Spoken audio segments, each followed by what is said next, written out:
Uma boa noite a todos. Sejam todos bem-vindos e que a paz do Mestre Jesus nos envolva. Vamos fazer a leitura de uma mensagem que se chama Esquece, para dar início às nossas atividades. Se desejas a paz de consciência por princípio de felicidade, aprende a perdoar. Ressentimentos alimentados geram desequilíbrios espirituais e envenenam a organização física. O esquecimento da ofensa é como o rio que leva os detritos para longe, deixando pura a água onde saciamos a sede e nos revigoramos.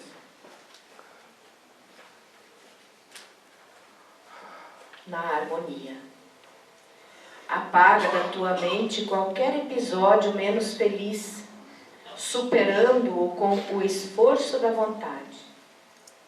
Amanhã surgirão novas oportunidades de progresso e se estiveres atado ao ressentimento, não lograrás aproveitá-las. Segue de bem com a vida, rogando ao Pai, abençoe os que te ofenderam. Lembra-te das vezes em que necessitamos do perdão alheio e oferece clemência ao ofensor. Somos todos membros de uma só família, cuja base de progresso é a caridade, onde se inclui o perdão por regra de convivência saudável. Essa mensagem é do livro A Mensagem do Dia do Espírito Sheila, falando-nos então sobre a necessidade do perdão para que a gente possa ter mais harmonia e equilíbrio na nossa vida. Então agora nós convidamos a todos para fazermos uma oração. Os que desejarem podem fechar os olhos para uma melhor concentração. E assim nós vamos pedir a Deus as suas bênçãos para essa noite, para esses momentos, para que possamos ter o melhor aprendizado, a boa inspiração, diante dos esclarecimentos e dos ensinamentos que nos serão trazidos, para o nosso bem, para que possamos fazer as mudanças necessárias na nossa vida. Ampara-nos, Senhor, com o teu amor, envolve-nos na tua luz e auxilia-nos a ter este entendimento sobre as verdades da vida, que, como disse Jesus, estas verdades nos libertarão. Que esta paz, estas energias saudáveis e benfazejas que aquecem nossos corações e criam um ambiente favorável para que possamos aprender e nos sentirmos à vontade, amparados. Permaneçam conosco durante toda a atividade dessa noite. Que assim seja. Que assim seja.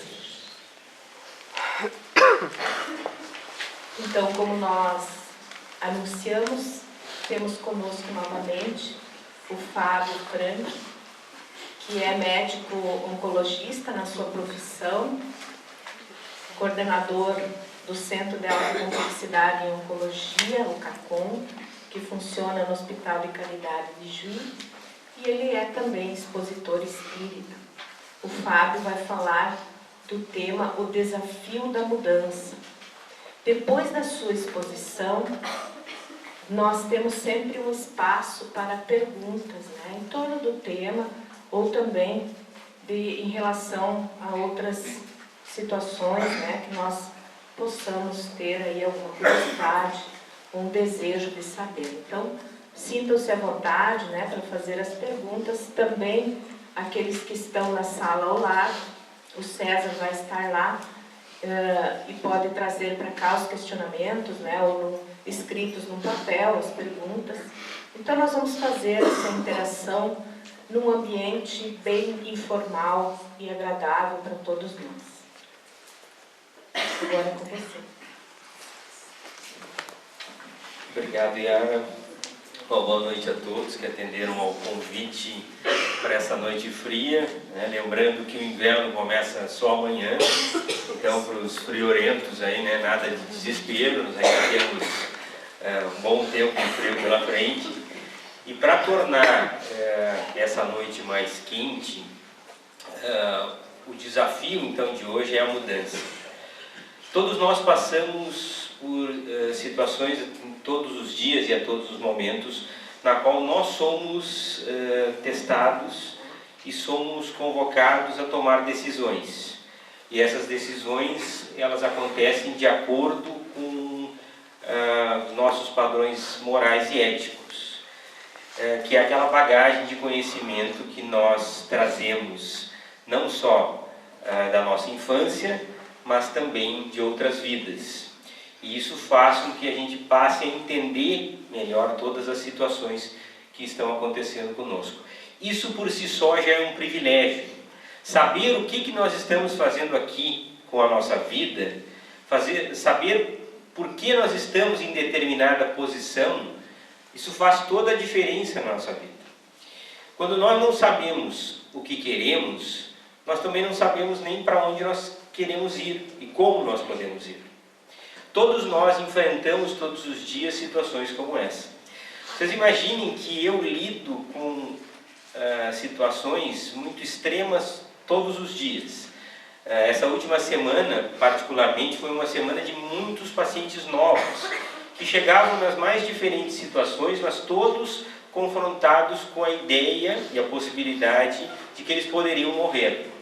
E como é que nós encaramos a probabilidade da morte? Como é que nós encaramos a morte na nossa vida? Então, todo esse sofrimento leva a gente a refletir que, bom, a morte acontece dentro dessa etapa, né, dentro da nossa existência, para todos. Tem uma coisa que é certa para todos que estão nessa sala hoje à noite, é que todos nós vamos morrer. Mas como é que nós enfrentamos a morte? Como é que nós imaginamos a morte dentro da nossa vida? E aí nós nos damos conta de que o importante é o que nós fazemos desde o nosso nascimento até então a morte desse corpo físico com a nossa existência. A maneira como nós enfrentamos tudo isso. E esse processo, que é o caminho, faz com que a gente tenha que passar por mudanças a todo momento. E essas mudanças são originadas pelos mais diferentes motivos. Dentro da minha história, quando eu voltei para Ijuí, eu cheguei aqui e me confrontei com um hospital numa situação muito precária. Havia uma quimioterapia com 2 poltronas, né, em situação muito difícil, uma quimioterapia bem precária, e eu chegando todo entusiasmado, e você, né, terminando a sua formação e voltando para a cidade em que você nasceu, eu fui recebido por um pessoal que me disse: isso aqui sempre foi assim, né? Há 20 anos, 30 anos que é assim, isso nunca vai mudar. E aí você já, com toda essa alegria e esse entusiasmo, né, você começa um trabalho imaginando que você pode modificar o que está acontecendo à sua volta. Mas o que eu me dei conta é que a primeira e a principal mudança é a nossa mudança interna. É a possibilidade de nós nos modificarmos da maneira como nós encaramos a vida. Se tudo estava há 20 anos na mesma situação e não havia perspectiva de mudança, por que isso acontecia? Qual era a maneira como as coisas estavam sendo vistas e de que maneira nós poderíamos dar um tom diferente para aquela situação?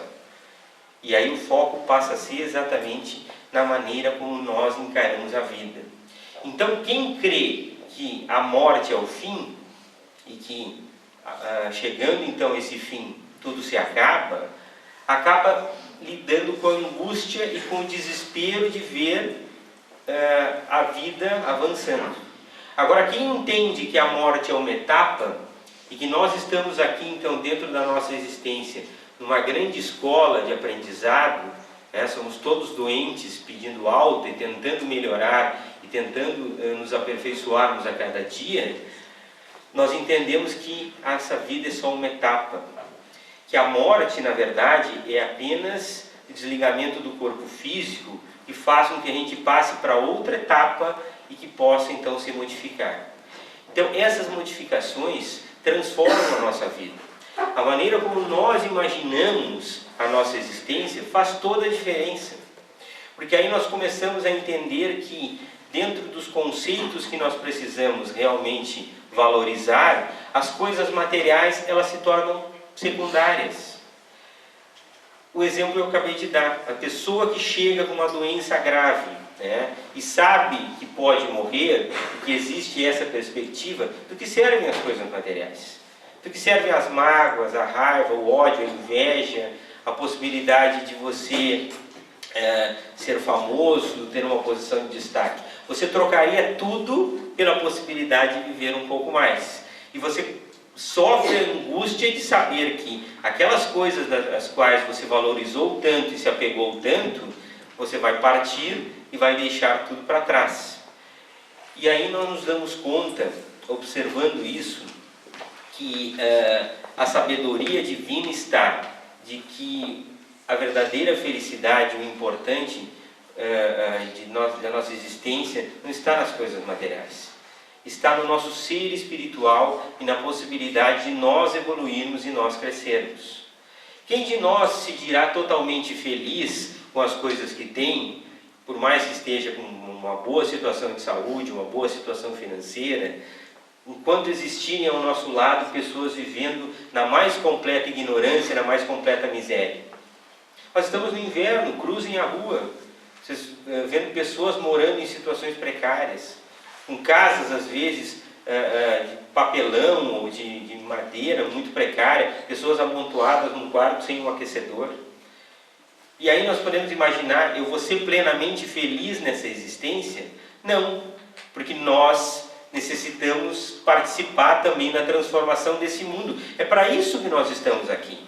Então, para a pessoa que me disse que nada mudaria, que as coisas nunca mudariam, o que eu disse para ela é: quem sabe a gente com o trabalho não consegue modificar as coisas, mas com o trabalho. E o trabalho, não um trabalho vivendo uma falsa ilusão, uma falsa expectativa. O trabalho diário de poder transformar não toda uma cidade ou toda uma região, transformar a vida das pessoas que estão à nossa volta. As pessoas que vêm ao nosso encontro precisando de auxílio.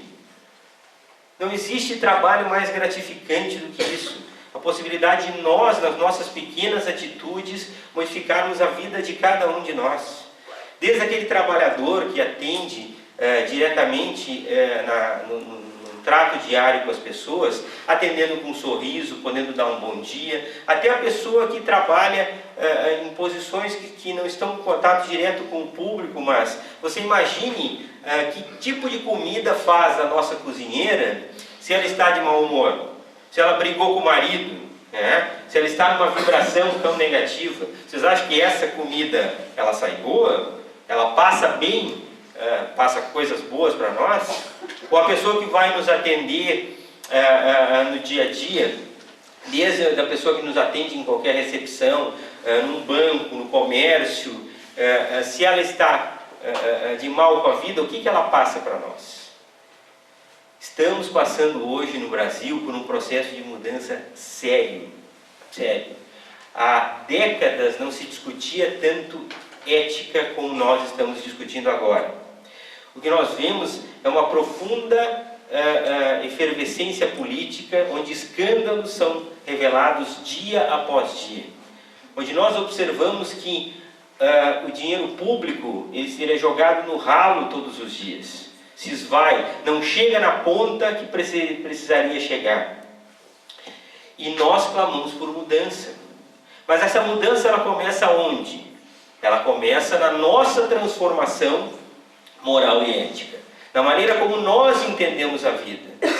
deixando o nosso individualismo de lado, começando a pensar um pouco na coletividade, no bem-estar das pessoas que estão à nossa volta. Espera aí, eu não posso fazer isso porque isso é errado, vai estar faltando na outra ponta. E como é que se começa essa transformação, essa mudança? Nas questões básicas do dia a dia. Eu sempre falo para minha filha, que já tem capacidade de entender isso, colar em prova pode te dar uma nota de destaque. Mas que noção de ética você está tendo?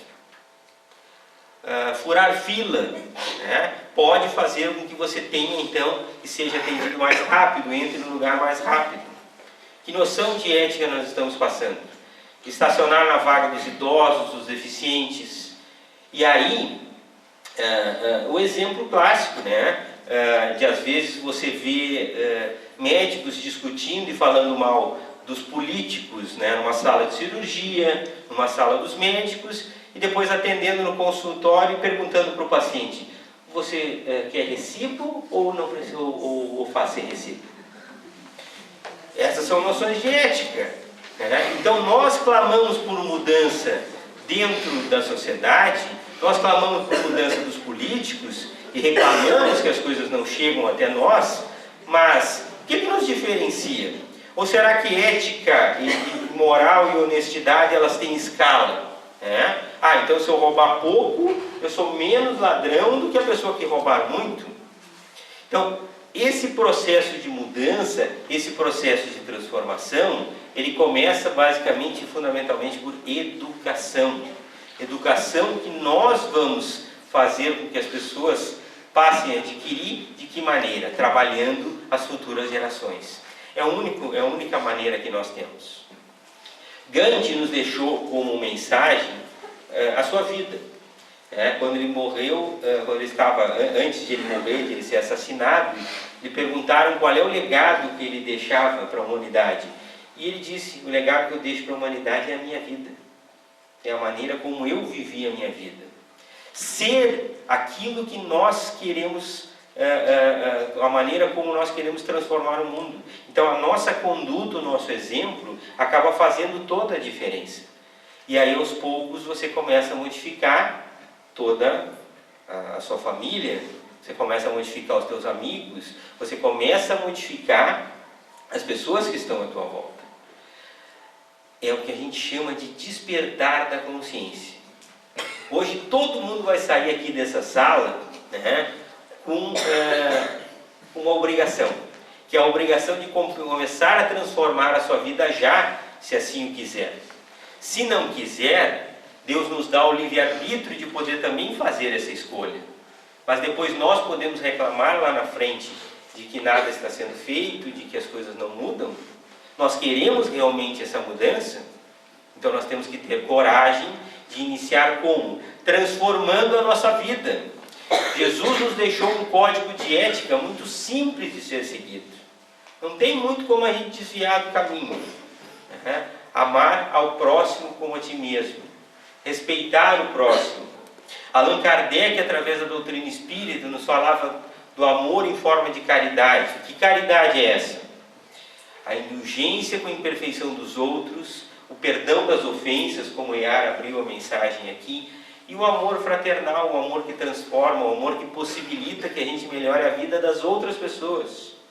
Então, dentro do nosso ambiente, nós somos convidados e desafiados diariamente a essa transformação, a essa mudança.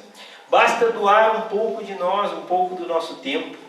E isso se torna o quê? Um aprendizado no dia a dia, onde nós vamos começar a perceber as pessoas que estão à nossa volta.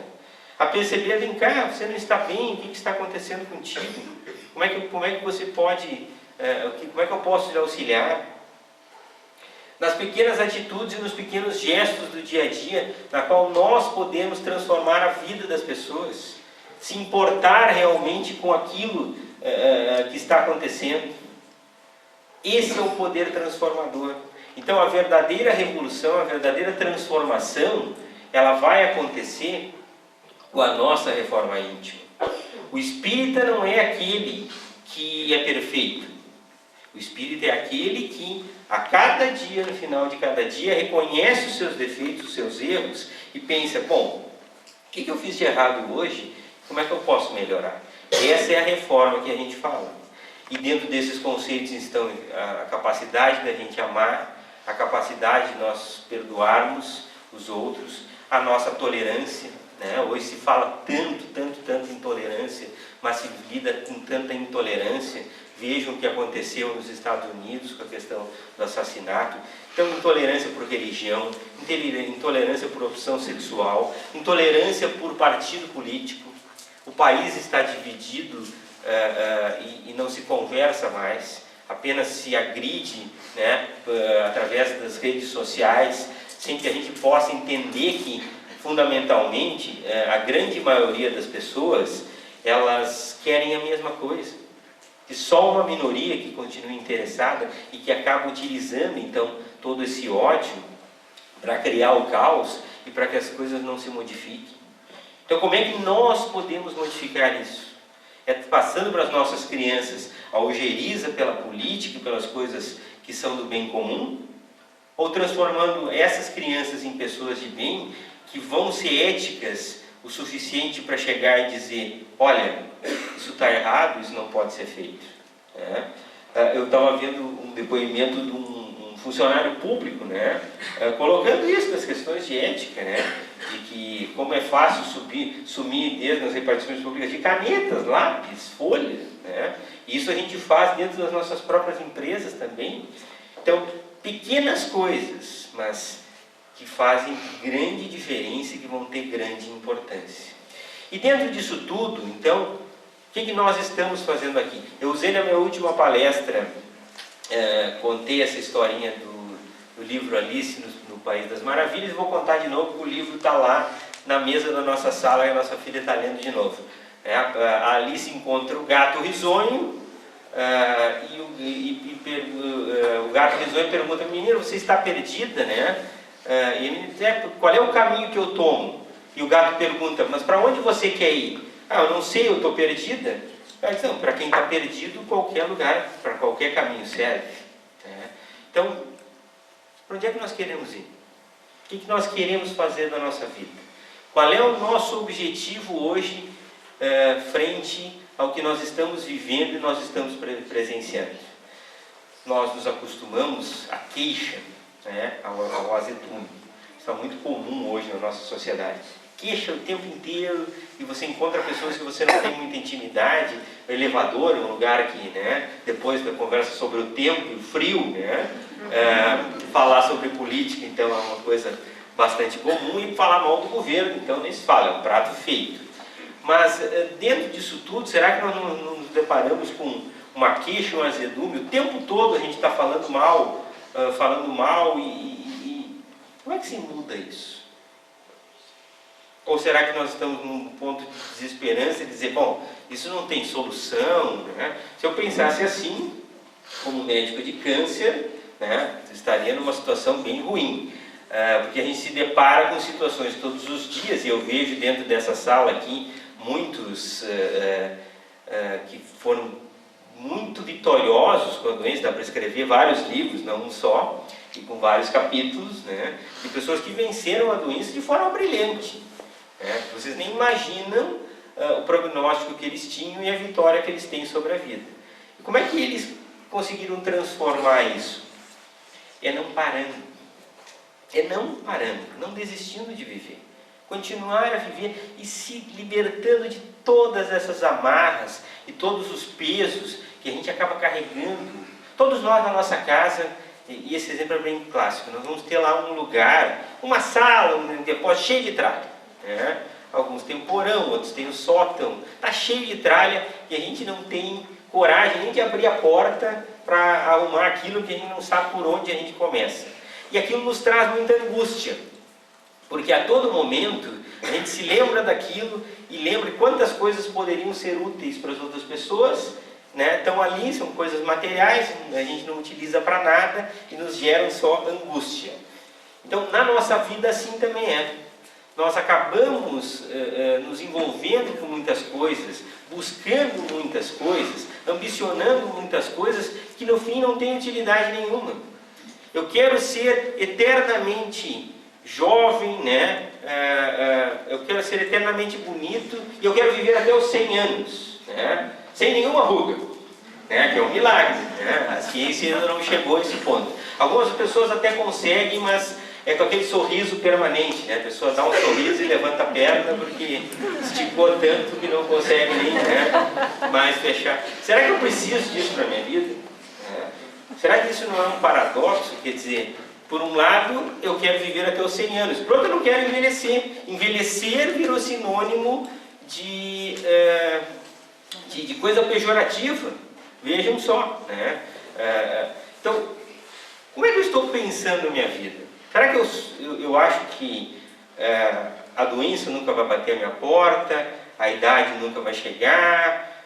Será que eu vou ser sempre jovem, eternamente jovem? Ou será que eu posso entender a vida como composta de várias etapas? Eu li um estudo sobre o cérebro humano que é bem interessante. Para os que têm mais de 40 anos, eu tenho 45, que nem eu, vão se alegrar com a notícia. O cérebro não perde capacidade, tá? Então quem está já com problema de memória, esquecendo as coisas, né? Tendo que anotar aí, né, em qualquer papel para não esquecer, não se preocupem, isso é natural. O cérebro, ele se modifica e modifica sua capacidade em cada etapa da sua vida.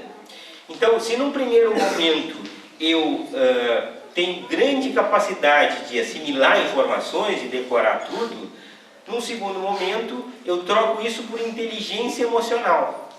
O exemplo clássico disso é quando nós entramos numa sala que nem essa, tá? Um adolescente entraria aqui, ele encontraria alguém conhecido e ele sentaria do lado dessa pessoa conhecida, passa reto, senta ali, ele está focado naquilo e nem olhou quem tem na periferia. Quem tem mais de 40 anos chega na porta, já dá uma olhada, né? Diz, aquele cara eu não gosto, né? Aquele é meu inimigo, né? E a gente vai acumulando inimigos também durante a vida, não deveria, mas é assim. E aí você já sabe o lugar que você vai sentar. Isso é inteligência emocional. Então, assim também é a transformação da etapa das nossas vidas. Os hindus costumam dizer que a nossa vida e a nossa existência é caracterizada por 3 etapas. A primeira etapa é quando nós somos os filhos. Então nós estamos junto com a nossa família, os pais, os avós, estamos aprendendo, estamos nos desenvolvendo. A segunda etapa é quando nós somos os pais. Então nós queremos passar tudo de bom que nós temos para os nossos filhos, para que eles sejam a nossa continuidade. E a terceira etapa é quando criados os filhos, nós vamos então nos dedicar à nossa família espiritual.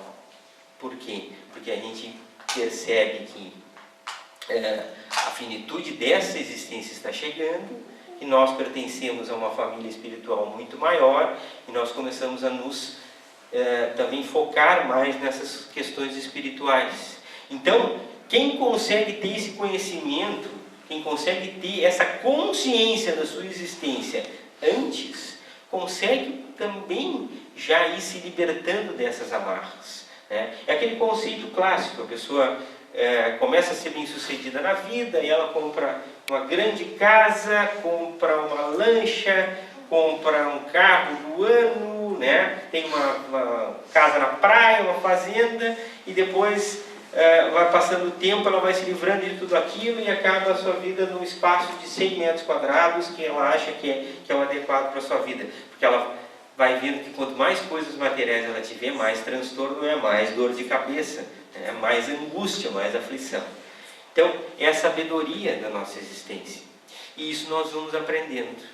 Então, se nós conseguirmos nos dar conta antes de tudo isso, se nós conseguirmos, então, essa mudança que nós tanto almejamos antes, nós conseguimos nos libertar antes e focar naquilo que realmente importa, que são as relações humanas, e que é a possibilidade de nós podermos transformar, então, primeiro a nossa existência e depois a existência das pessoas que estão à nossa volta, pelo nosso exemplo. Ser aquilo que nós queremos que o mundo seja. Começar a transformação do mundo pela nossa existência e pelo exemplo da nossa existência. É um desafio tanto, mas é uma possibilidade que nós podemos começar a trabalhar já. Então a doutrina espírita, ela veio também nos dar esse conhecimento da vida espiritual. Veio nos dizer que a nossa vida não é só essa, que nós somos espíritos imortais, que estamos aqui temporariamente nesse corpo e vamos voltar, vamos morrer e renascer tantas e tantas vezes quantas forem necessárias para a nossa existência.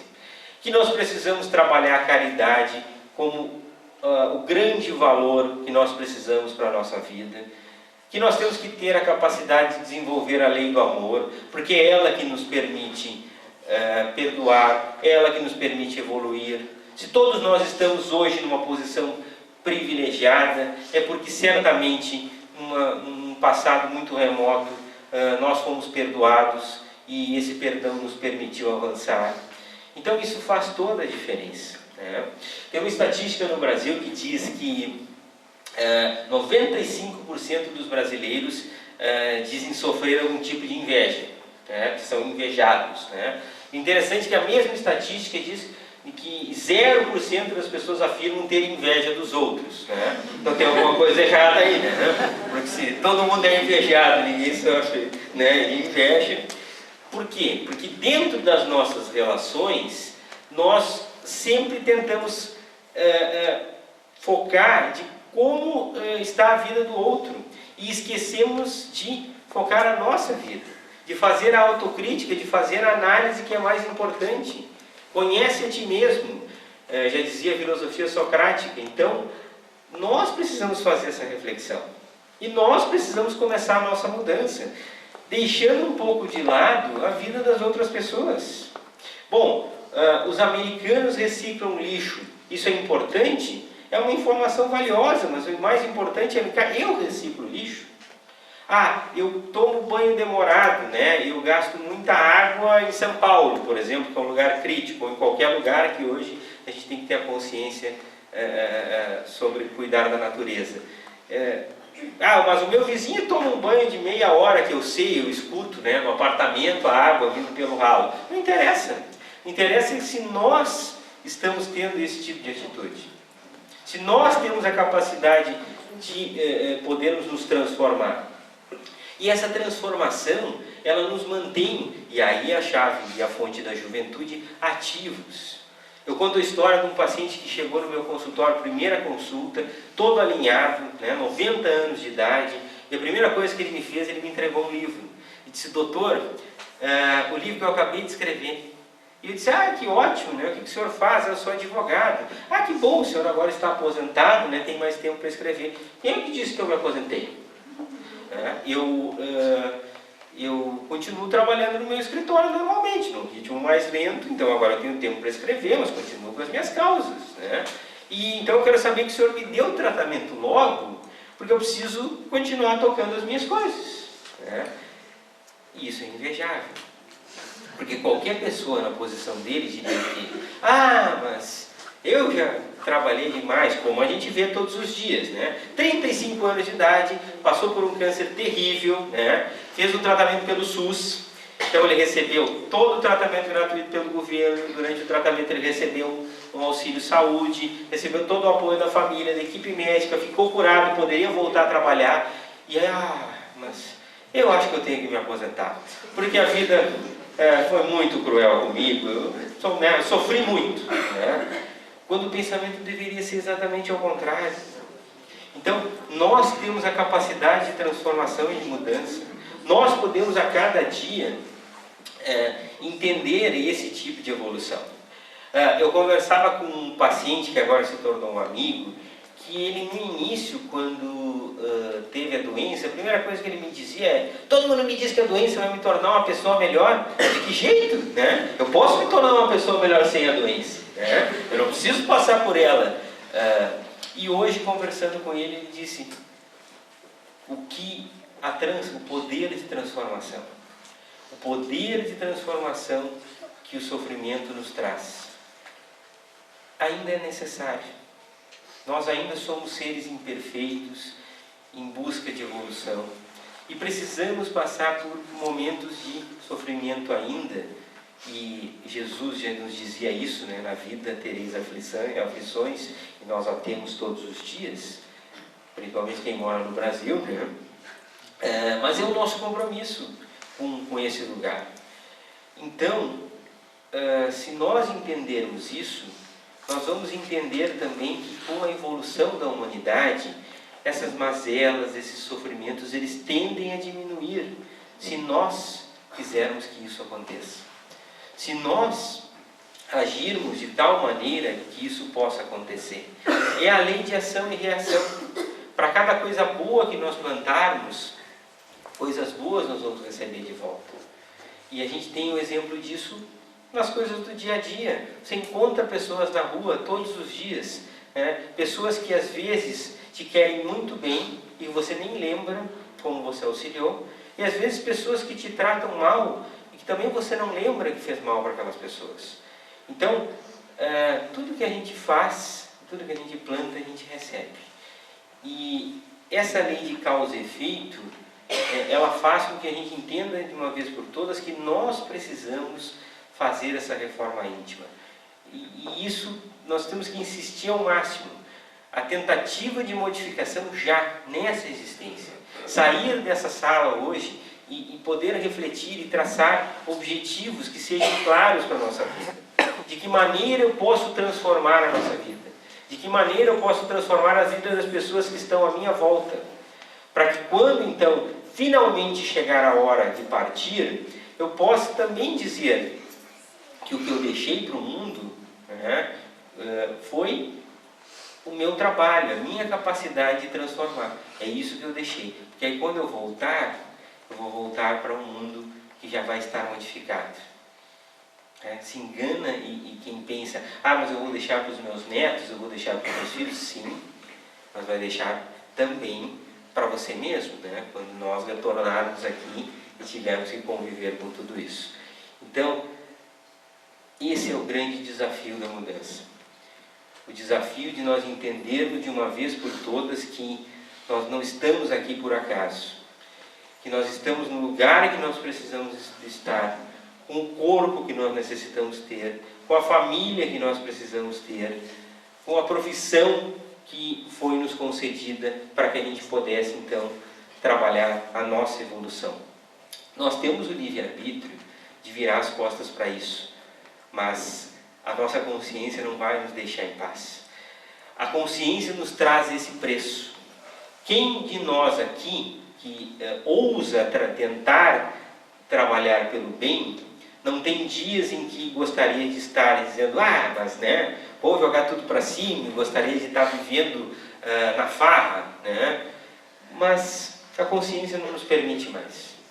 Nós já passamos por esse estágio e agora nós sabemos que a verdadeira força, a verdadeira energia, ela tem que ser canalizada para essa transformação. Nós somos importantes dentro de todo esse processo e Deus conta conosco para essa modificação. Para os que venceram a doença, o exemplo forte, concreto, marcante, melhor que 1000 palavras e 1000 receitas de médico, de dizer sim, é possível. Para os que passaram por perdas, por sofrimentos, por dores, mostrar que sim, é possível continuar vivendo e sorrir depois disso. Para os que não têm a capacidade ainda de perdoar, de tentar entender que é possível sim perdoar. É possível que a gente tenha o exercício de poder se libertar dessas amarras ainda tão poderosas, como ódio, como ressentimento, para que a gente possa prosseguir a nossa vida. Esse é o verdadeiro poder transformador que Jesus espera de cada um de nós. Espera que nós possamos, na nossa vida, continuarmos crescendo, evoluindo e melhorando a vida das pessoas que estão à nossa volta. Porque dessa maneira nós vamos evoluir também a nossa própria existência. Esse é o desafio para a noite de hoje, esse é o recado que eu queria deixar para vocês. E agora então eu fico aberto às perguntas para que a gente possa prosseguir nessa noite tão agradável. Obrigado, uma boa noite.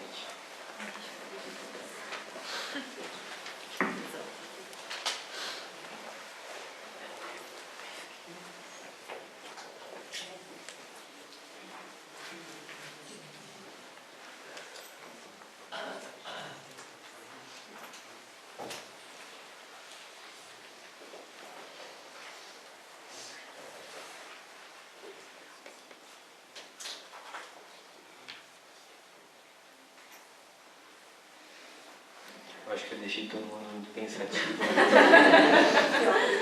Não era essa a intenção. Doutora, lá. uma só que eu quero lhe falar. Eu estive em Goiás, passeando no filho para lá. Aí chegou um senhor, estava lá, um senhor de dinheiro, eletrônica.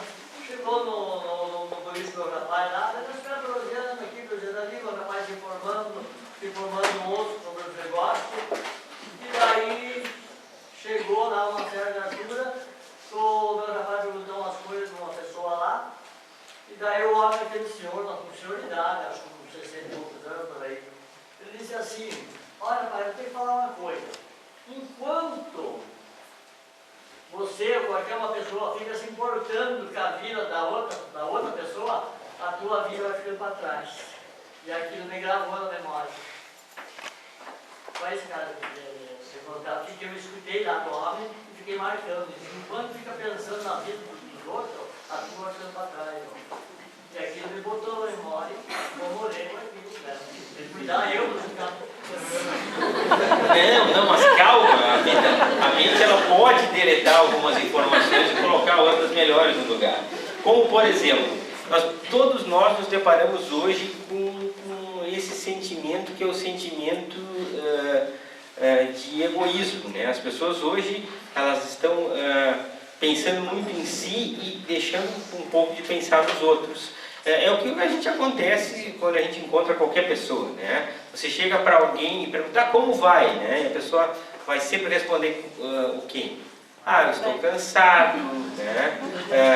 E aí você começa a competir. Ah, mas eu também, né? Ah, mas eu dormi só 5 horas. Ah, mas eu dormi 3. Ah, mas eu tenho uma dor de cabeça. Ah, mas eu tenho um tumor, né? Então, ninguém escuta ninguém, tá? Ninguém escuta ninguém. Me chamou muito a atenção, porque eu digo isso em várias palestras, e aí eu entro na sala dos médicos e encontro um colega. E o colega, por coincidência, eu tratei, né? E disse: meu Deus, já fazem quantos anos, como você está bem, né? E aí ele disse: ah, pois é, porque eu fiquei bem da doença.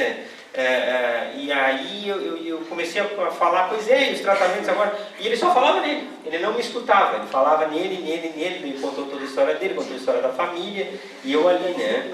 Disse: bom, nessas horas você tem que ter um bom ouvido.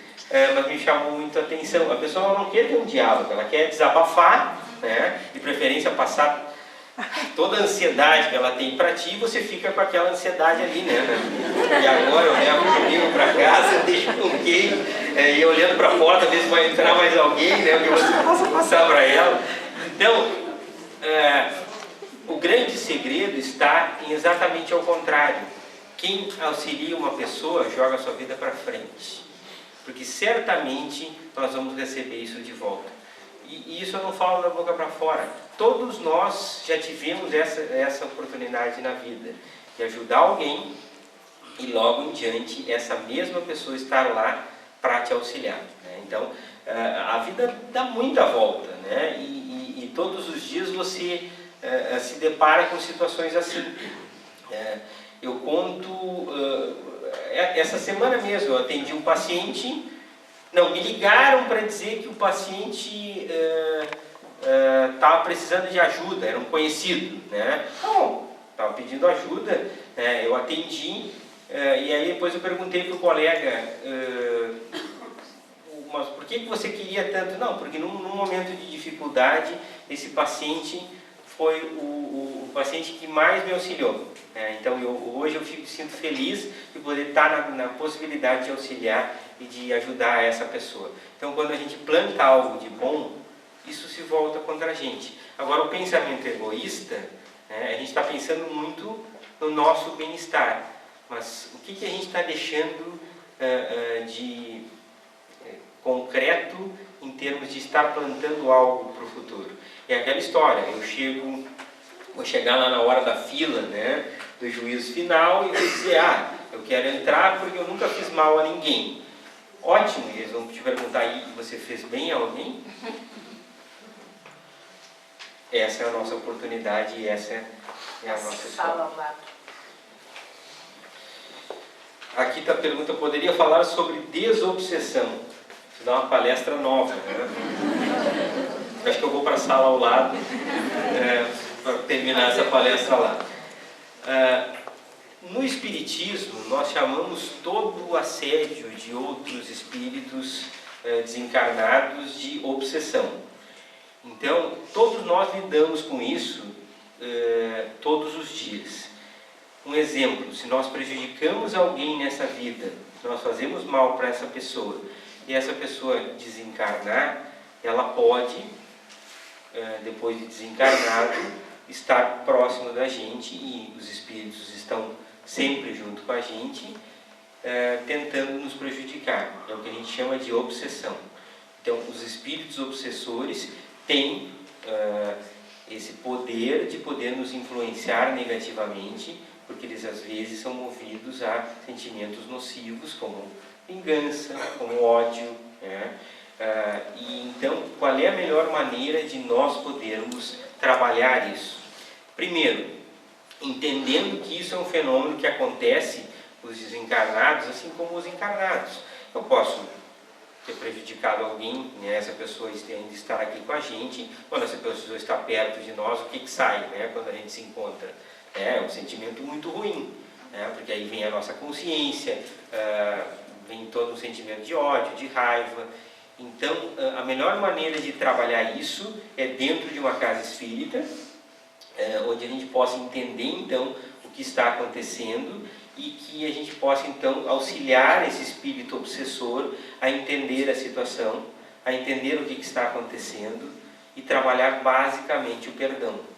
O perdão aqui é o entendimento de que nós somos imperfeitos, que nós vamos errar e o que Jesus nos ensinou quando esteve aqui com a gente? Que um gesto de amor cobre uma multidão de pecados.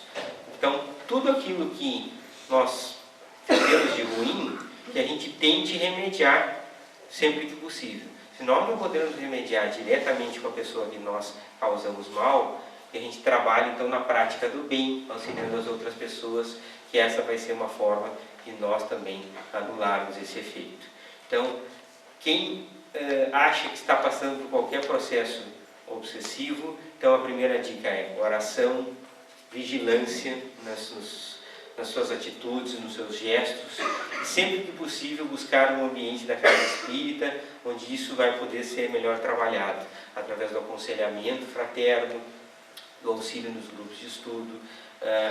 Na casa são feitas sessões mediúnicas, onde a gente pode entender tudo isso também. Então, esse é o ambiente real e concreto onde a obsessão deve ser trabalhada.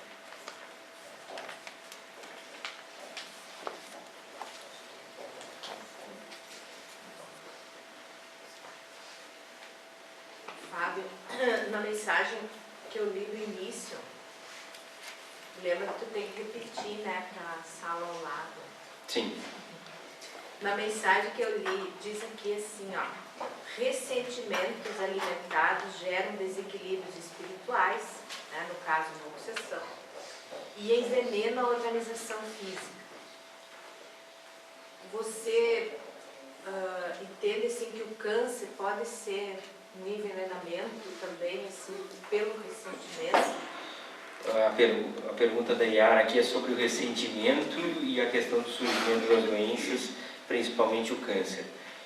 Eu acho que ela faz parte de um contexto, né? Todos nós temos também coisas a resgatar nessa existência que estão relacionadas às vezes a outras vidas e a vida aqui também. Então, muitas vezes um fumante que está nessa existência fumou, ele pode desenvolver câncer de pulmão causado por esse cigarro, ou se ele não desenvolver câncer de pulmão, ele pode vir numa outra existência, uma asma grave, severa, por tudo que ele danou no seu perispírito pelo uso crônico do cigarro. Com relação aos nossos sentimentos, a história que ilustra isso é de uma paciente que, no consultório, depois da primeira sessão de quimioterapia para câncer de mama, chegou com inúmeras queixas. Ela passou tudo, ela passou mal, tudo que tinha de efeito colateral ela estava sentindo, e eu comecei a prescrever medicação para todos os sintomas. Acho que eu já estava lá pela 30ª medicação, quando eu vi, não, isso aqui está errado, né? Não é assim. Joguei aquele papel no lixo e perguntei para ela, me fala da tua vida, me conta de ti. E ela regalou o olho, o que a senhora quer saber? Não, eu quero saber exatamente a história da tua vida. E aí ela me contou que quando ela tinha 15 anos, o pai dela se separou da mãe para ir morar com outra mulher. E ela não perdoou isso. E durante um ano não falou mais com o pai. Tamanha era a raiva que ela tinha com relação a tudo isso. Aconteceu que o pai se suicidou. E a outra mulher então ligou para a filha para acusá-la, dizendo, olha, ele se matou de desgosto e a culpada foi você, por não querer mais falar com ele. E aí ela me disse, doutor, eu carrego essa culpa pelo resto da minha vida. Aí eu acho que a gente tem claramente uma situação onde essa culpa carregada, né, levou à doença. E aí o que eu disse para ela foi, então está na hora de se livrar dessa culpa.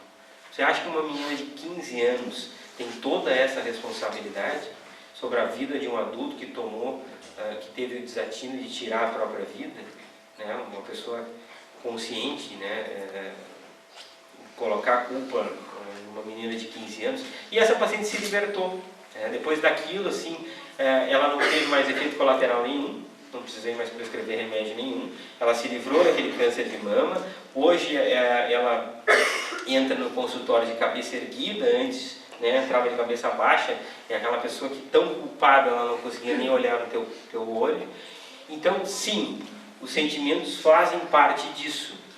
A maneira que a gente pode se livrar disso é sempre a mesma. Trabalho no bem, a possibilidade então de a gente trabalhar o auto-perdão, entender que a culpa ela serve para que a gente crie a consciência de que não deva repetir os mesmos erros, para que a gente não fique se penitenciando e se autopunindo o resto da vida, porque senão a gente não sai do lugar. Quem de nós aqui já não se sentiu culpado? Quem de nós aqui já não cometeu erros? Nós os cometemos todos os dias e certamente seguiremos cometendo. Mas o que a gente quer é não repetir os mesmos erros, é poder aprender com esses erros e transformar então essa culpa numa energia que seja positiva, que é a possibilidade de auxiliar a vida das outras pessoas. É assim que se resgata. E é por isso que muitas pessoas conseguem se livrar, às vezes, de doenças, e nos casos de câncer que são terríveis, porque elas conseguem essa transformação dentro da sua própria existência e aquela doença ela já não é mais necessária naquele grau para que ela possa despertar e evoluir. Ela não precisa mais de todo aquele sofrimento porque ela entendeu e conseguiu se transformar. Outros não conseguem ter esse entendimento e vão ter que espiar através daquela doença para poder então despertar. Isso é justo, né? Isso torna as coisas compreensíveis e torna as coisas justas. Ninguém aqui espera que vá ficar um paraíso de contemplação no céu ou num eterno inferno, né? O inferno está dentro da nossa própria consciência. Quando ela cobra, né? Não pensem que essas pessoas que estão aí hoje desviando dinheiro, roubando, matando, cometendo crueldades, que elas dormem em paz. Elas podem estar anestesiadas, mas quando a consciência despertar, e ela sempre desperta, nós vamos implorar a oportunidade de poder voltar aqui e desfazer tudo que a gente fez de errado. E às vezes em situações de extremo sofrimento e de extrema necessidade, para que a gente possa então resgatar isso o mais breve possível. Como todo mundo quer. Nós queremos nos livrar da culpa e queremos seguir em frente. E como é que se faz isso? Será que é estando trancado dentro do conforto dos nossos lares? Ou é seguindo em frente e procurando os lugares onde estão os maiores sofredores, com as maiores oportunidades de auxílio?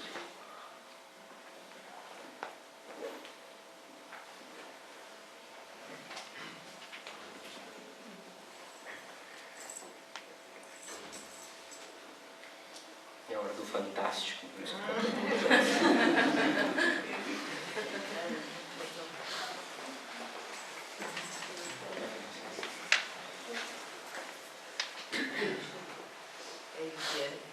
Então, acho que a missão foi cumprida. Vou chamar a Elisiane para fazer o encerramento. Eu agradeço imensamente a presença de todos, que a gente possa levar para a nossa semana, para o nosso ano, que vai ser um ano de dificuldades, essa mensagem positiva e entender que todos nós temos esse poder transformador. Todos nós precisamos quase que nem o dia de hoje, depois do frio, depois de dias nublados, mesmo com o frio, um sol tão bonito como foi o dia de hoje, é possível irradiar aí fora e transformar a vida das pessoas, modificar a vida das pessoas para melhor, para que todos voltem a sorrir. Só o trabalho no bem é que vai nos capacitar a tudo isso. Então, que a gente possa continuar essa sintonia quando a gente sair aqui da Casa Espírita e que todos tenham uma boa semana.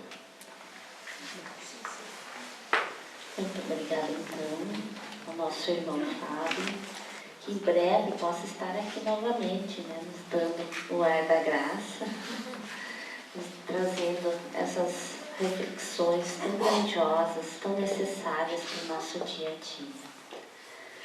Então, neste momento, para encerrarmos a atividade de hoje, eu convido a todos a me acompanharem nesta prece.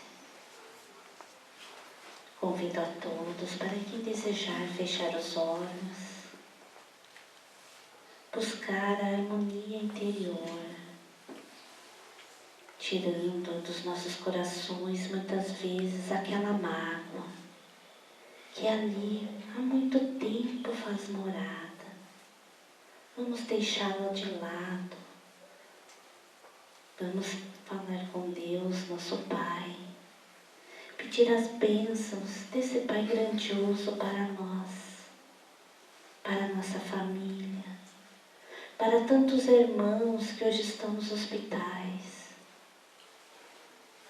para tantos irmãos necessitados que estão na espiritualidade. Pedir a Deus que envolva cada um de nós, seus filhos.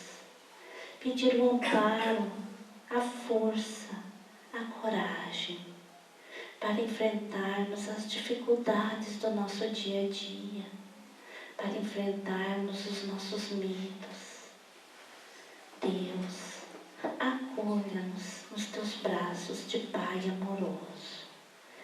Guie nossos passos, guie nossos atos, nos encaminhe para o caminho do bem, que possamos olhar a cada um como irmãos que somos, que possamos auxiliar a cada irmão necessitado. Pai, que o teu amor envolva a humanidade inteira, fortalecendo nossos corações de muita fé e confiança. Que esta luz, que esta paz que nos envolve neste momento, possa seguir junto a cada um de nós. Que se faça a tua luz, Pai, brilhar em nossos corações. Que possamos enfrentar a escuridão das dificuldades de cabeça erguida, confiando plenamente na tua força, no teu amparo, que se faz junto a cada um de nós. Que Deus, nosso Pai, nos abençoe e que esta paz siga junto a cada um de nós. Que assim seja.